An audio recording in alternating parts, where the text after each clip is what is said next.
Bienvenue dans notre info-été du jour, le dernier de cette semaine consacré au lac de Bienne.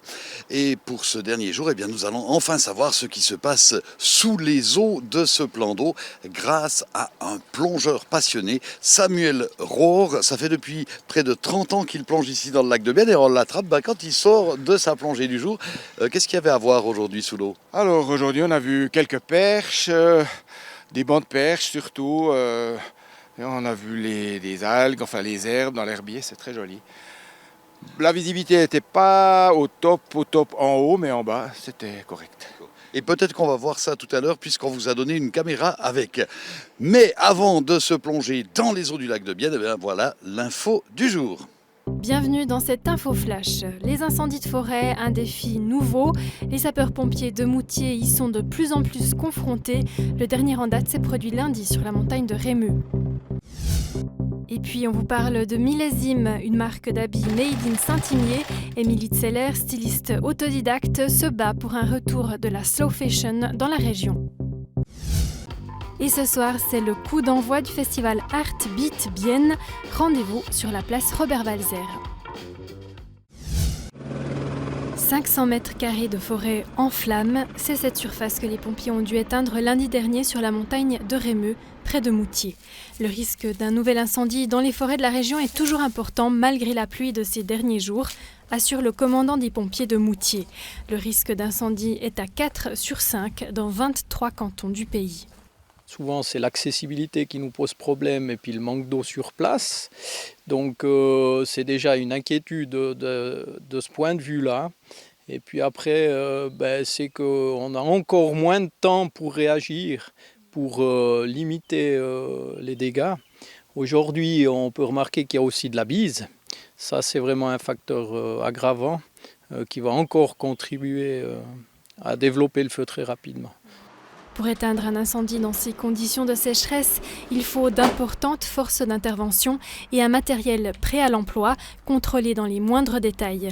Avec le réchauffement climatique, les incendies de forêt sont devenus monnaie courante depuis 6 ans seulement. On se prépare avec aussi des reconnaissances sur le terrain. Un peu les situations qui pourraient être problématiques, aller déjà repérer les chemins d'accès, faire des plans, repérer aussi les prises d'eau, les emplacements où on pourrait se positionner. On se prépare de cette manière. Être opérationnel à tout instant. Hier soir par exemple, l'équipe de Frédéric Marais a dû aller éteindre un feu de barbecue à l'orée d'une forêt. Pourtant, tout feu est interdit à 50 mètres d'une forêt. Le commandant rappelle l'importance de cette interdiction et demande d'éviter de prendre des risques. Notamment, même si on dit qu'on peut faire du feu dans des espaces bien définis, loin de la forêt, etc., ce sera peut-être quand même éviter de le faire quand il y a du vent, parce que ce serait vite problématique s'il y aurait un départ de feu, tout de même. Ce serait prendre peut-être des habitudes différentes, au lieu de jeter son mégot de cigarette par la fenêtre, faire comme on devrait tout le temps le mettre dans son cendrier. Voilà, ça c'est un petit peu les mesures de prévention. Pour éviter des incendies tels que celui de la montagne de Rémeux, il convient d'informer les pompiers si l'on aperçoit du feu ou de la fumée dans un champ ou une forêt. Tout est une question de rapidité pour les forces d'intervention. Émilie Zeller se laisse guider par son inspiration. Cette habitante de Saint-Imier de 25 ans est autodidacte et a choisi de créer sa propre marque de vêtements, Millésime. Avant de passer à la réalisation, elle dessine des croquis. Mais elle fait aussi du collage de mode, c'est-à-dire qu'elle découpe des pièces dans des magazines puis les assemble. Elle a créé sa marque par conviction. Personnellement, il y a 4-5 ans en arrière, j'aimais beaucoup faire les boutiques, j'allais dans ces grandes industries, ces grandes marques connues, faire du shopping et tout. Mais depuis maintenant qu'on entend le réchauffement climatique, tout ce qui se passe autour de nous, l'industrie du textile est le deuxième plus gros pollueur au monde. C'était aussi une envie justement de partir dans le vêtement, c'était de pouvoir faire des vêtements fabriqués vraiment au plus près des gens. Pulls, chemises, t-shirts, les vêtements prennent vie dans l'atelier de la couturière Luciana Iacovelli qui habite à 2 pas de chez Émilie Zeller. Ensemble, elles donnent vie aux idées. Là, on a la taille unique et c'est clair pour quelqu'un qui est peut-être un peu plus fine, qui a une poitrine un peu plus petite, à voir, ici, ça peut dépasser.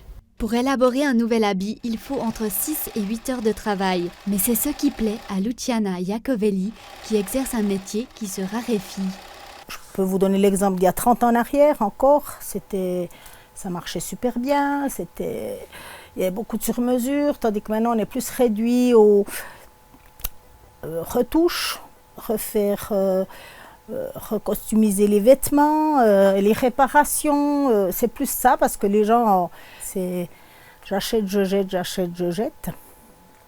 Et puis nous, les couturières, on n'a plus trop de place là-dedans. Hein. Après quelques ajustements, les vêtements se retrouvent en ligne sur le site d'Émilie Zeller. Elle s'est lancée dans cette aventure il y a 2 ans et y consacre tout son temps par passion. Non, je ne vis pas de ça. Ça demande, quand on se lance là-dedans, ça demande beaucoup de risques. Ça coûte beaucoup d'argent. Mais moi, au fond, j'y crois. J'ai envie d'aller plus loin. Il faut aimer le risque un petit peu, effectivement. Mais on découvre tellement de belles choses, de belles personnes. En moyenne, Émilie Zeller vend 15 à 20 pièces par mois. Son objectif, c'est d'en vendre 2 fois plus. Pour l'atteindre, elle travaille chaque jour à faire évoluer les mentalités. Dès ce vendredi et pour tout le week-end, la place Robert-Walser bat au rythme du festival pour jeunes artistes Art Beat Bienne. Un festival qui met en scène tout type d'art ou artisanat, musique, danse, littérature ou art plastique.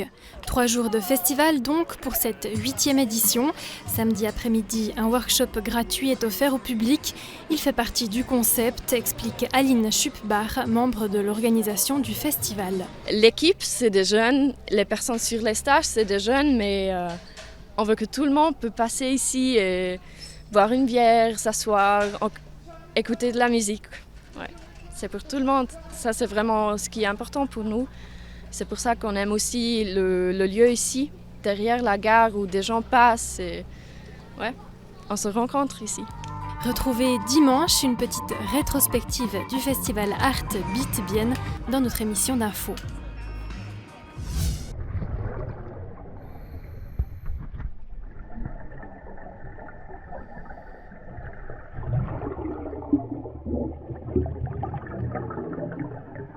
Et nous retrouvons Samuel Rohr à sa sortie de bain du lac de Bienne. Il a déjà enlevé une partie de son lourd matériel. Vous venez combien de fois par semaine plonger ici dans le lac de Bienne ?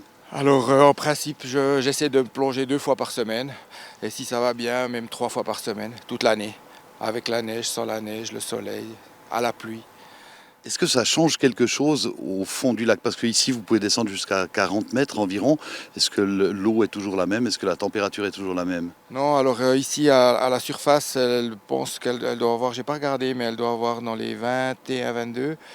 Et là, à 30 mètres, on était à 9 degrés. Et en hiver, ces 9 degrés restent aussi ? Alors en hiver, c'est 5 degrés de haut en bas. C'est constant. Là, maintenant, il y a ce qu'on appelle la thermocline. Et puis, la température, elle change par exemple, à 10 mètres, elle a 15 degrés. Puis, on descend à 12 mètres et puis elle a directement 7. Donc, c'est assez abrupt comme différence de température. Et quelle est la saison que vous préférez pour aller plonger ? Alors, au niveau de la clarté du lac, c'est l'hiver, c'est le plus clair. Là, on a des visibilités, je ne veux pas dire comme en mer Rouge, mais 25-30 mètres de visibilité. Mais les poissons, ils sont en bas. Il n'y a pas beaucoup de poissons en hiver. Puis en été, les poissons, ils sont en haut. Donc, ils sont dans la zone des entre 5 et 10 mètres. L'eau est plus chaude, mais moins claire. Et comment on se sent là sous l'eau ? Est-ce que vous êtes bien ? Vous êtes isolé du monde ? Ah ouais, ça c'est le point super positif. Quand on peut vraiment se déconnecter complètement de la vie réelle. On plonge avec le binôme, on se concentre là-dessus. C'est un moment de zénitude, vraiment superbe. Vous avez un brevet pour plonger en solo, mais vous allez toujours plonger en binôme ici dans le lac de Bienne. Pourquoi ? Alors, la plongée, ça se fait toujours à 2 normalement. Au niveau de la sécurité, si le collègue a un problème ou si moi j'ai un problème, on peut s'entraider sous l'eau. Tandis que quand on est seul, si on a un problème, le problème devient plutôt grave, quoi. mais aussi au niveau convivialité. C'est un moment convivial de plonger avec le collègue, après pouvoir discuter de la plongée. C'est beaucoup plus sympa à 2 ou à 3. Et pendant la plongée, comment est-ce que vous communiquez avec le collègue du binôme? Alors avec des signes, on a quelques signes, par exemple OK quand tout va bien, ou bien quelque chose qui ne va pas, et puis on dit où ça ne va pas, par exemple les oreilles. Alors après on dit on monte un petit peu, ça va, OK. Donc on communique comme ça. Ou bien on a froid, donc froid c'est on se frotte ici, ou bien on fait comme ça. Donc si on a froid, on remonte un petit peu. Et alors tout ça a commencé en 1993, pour vous un peu par hasard, vous avez fait une plongée et tout de suite ça a été le coup de foudre. Quelle a été votre première impression lors de votre première plongée? Alors au début c'est assez spécial parce que la première fois qu'on descend sous l'eau, mon cerveau il était programmé que si je suis sous l'eau, je ne respire pas. Et puis c'est ce que j'ai fait. Et puis en bas, c'était un peu la panique. Je me suis dit, oh non, j'ai plus d'air, puis j'ai dû remonter. Puis le moniteur, il m'a dit, voilà, tu descends, tu respires gentiment, comme si de rien n'était. Et puis c'est allé, puis on est parti. Et maintenant, vous respirez sans autre quand vous êtes sous l'eau. Vous êtes parti avec d'assez grosses bouteilles. On consomme combien d'oxygène quand on est sous l'eau? Alors ça dépend de la profondeur, mais on dit qu'à la surface, dans les cours, on dit qu'on consomme, pour faire le calcul de la plongée, à 20 litres minute. Et puis plus on descend, plus on consomme de l'air. À 10 mètres, on consomme 40 litres par minute, à 20 mètres, 30 litres par minute, etc. C'est parce que la plongée, c'est quand même un sport assez technique. Finalement, il y a des cours d'introduction et puis, comme vous dites, il y a l'aspect sécurité. Ça s'apprend. Alors paraît-il, quand on est là au fond de l'eau, on a un sentiment un peu étrange. Et d'ailleurs, ici, sur ce lieu de plongée, il y a un objet un peu bizarre. C'est un des véhicules lunaires de la NASA qui a été mis au fond du lac ici. Mais est-ce que le parallèle joue? Est-ce que quand vous êtes au fond de l'eau, vous vous sentez un peu comme sur la Lune? Alors justement, quand on arrive dans la zone des 40 mètres, c'est un tapis de vase, mais plein de trous. Donc ça fait un petit peu comme des cratères qu'on retrouve sur la Lune. Donc c'est un peu une atmosphère lunaire avec des cratères partout. Je vous propose qu'on en parle tout à l'heure, mais d'abord on va essayer de regarder ce que vous avez fait comme image au fond du lac lors de votre plongée d'aujourd'hui.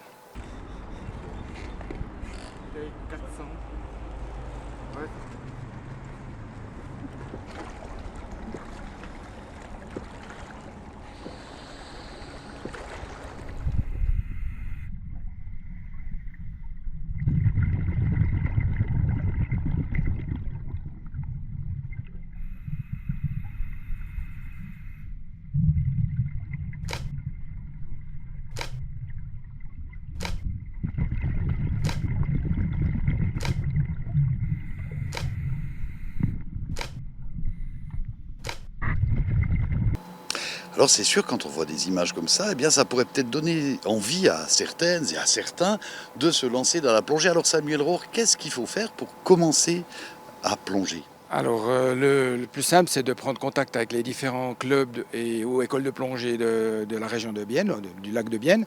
Il y a Octopus, il y a Lakeland, il y a Bubble School, il y a 200 bars, il y a MZ Plongée à la Neuville, il y a Manta Cruise aussi sur Bienne. Il y a de quoi faire. Est-ce que tous ces clubs sont bilingues ou il y en a qui sont plutôt germanophones, d'autres francophones? Alors les clubs où je suis, donc je fais partie du club d'Octopus et de Lakeland. Donc Octopus c'est plutôt roman et Lakeland c'est plutôt suisse-allemand. Mais les deux clubs sont bilingues. Bon, après tout le monde plonge pareil quand même. Alors on s'inscrit dans un club et après qu'est-ce qui se passe? Quand est-ce qu'on fait sa première plongée et où est-ce qu'on l'a fait? Alors quand on a pris contact avec une école de plongée, la première chose c'est d'aller en piscine d'abord. Donc on a la piscine de Bienne à disposition le samedi soir de 19h à 21h. Et les instructeurs ils prennent leurs élèves et ils font d'abord quelques exercices dans la piscine. Et ensuite après on va dans le lac. Et alors, on l'a vu tout à l'heure, c'est assez technique. Je suppose qu'après, il faut apprendre des choses, notamment par rapport à la pression sous l'eau et des choses comme ça. Mais au départ, est-ce qu'il y a des gens qui n'arrivent tout simplement pas à plonger? Est-ce qu'il peut y avoir des problèmes quand on essaie de plonger? Oui, alors ça peut arriver. Alors là, c'est pour ça que lorsqu'on va en piscine, on remarque à ce moment-là si la personne elle est apte à respirer sous l'eau, à être à l'aise sous l'eau. Mais si on n'est pas vraiment claustrophobe ou bien vraiment angoissé, ça va pour tout le monde. Alors, on s'est inscrit dans le club, on a fait sa première plongée. Après, il faut un équipement. On a vu votre impressionnant équipement, hein, parce que là, on est quand même dans de l'eau froide, donc c'est un peu du gros matériel. Il faut compter un investissement de combien environ? Alors au début, quand on débute, on n'achète pas toujours tout le matériel en même temps. On achète au fur et à mesure. Donc d'abord on achète une combinaison, après les palmes, le masque, etc. Mais je pense qu'au début on peut s'en sortir à 2000 francs. Je pense qu'on a un équipement complet pour plonger en été. Ça veut dire avec en eau chaude. Alors après, on a appris à plonger et on obtient un premier brevet. Qu'est-ce qu'on peut faire une fois qu'on a un brevet de plongée? Alors après, on peut aller plonger dans le lac avec des plongeurs un petit peu plus expérimentés.